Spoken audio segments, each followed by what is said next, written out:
বৃদ্ধ বাবা ও তার সন্তান উটের পিঠে চড়ে এক কাফেলার সাথে হজ পালনের উদ্দেশ্যে মক্কায় রওনা হয়।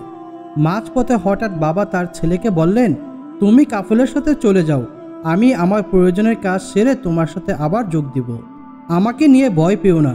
এই বলে বাবা উটের পিঠ থেকে নেমে পড়লেন। ছেলেও চলতে লাগলো কাফেলার সাথে। কিছুক্ষণ পর সন্ধ্যা হয়ে এলো। ছেলে আশেপাশে কোথাও বাবাকে দেখতে পেল না। সে ভয়ে উটের পিঠ থেকে নেমে উল্টা পথে হাঁটা শুরু করলো। অনেক দূরে যাওয়ার পর দেখলো তার বৃদ্ধ বাবা অন্ধকার পথ হারিয়ে বসে আছেন। ছেলে দৌড়ে গিয়ে বাবাকে জড়িয়ে ধরল। অনেক আদর করার পর বাবাকে নিজ কাঁধে নিয়ে কাফেলার দিকে হাঁটা শুরু করলো। বাবা বলল, আমাকে নামিয়ে দাও, আমি হেঁটেই যেতে পারবো। ছেলে বলল, বাবা আমার সমস্যা হচ্ছে না, তোমার বারো আল্লাহর জিম্মেদারি আমার কাছে সব কিছুর চেয়ে উত্তম। কথা শুনে বাবা কেঁদে ফেললেন। ছেলের মাথায় বাবার চোখের পানি গড়িয়ে পড়ল। ছেলে তখন বলল, বাবা কাঁদছো কেন?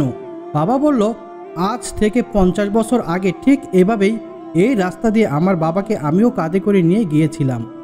বাবা আমার জন্য দোয়া করেছিল এই বলে যে তোমার সন্তানও তোমাকে এরকম করে ভালোবাসবে। আজ বাবার দোয়া বাস্তব প্রতিফলন দেখে চোখে পানি এসে গেল। তাই বাবা মাকে আপনি যেমন করে ভালোবাসবেন ঠিক তেমনটাই আপনিও ফেরত পাবেন আপনার সন্তানের কাছ থেকে। সুতরাং নিজের সুখের জন্য হলেও বাবা মার সেবা যত্ন করা জরুরি। তাদের সেবার মাধ্যমে আল্লাহর সন্তুষ্টি অর্জন করুন। আল্লাহ রব্বুল আলামিন আমাদের সবাইকে সেই তৌফিক দান করুন। আমিন।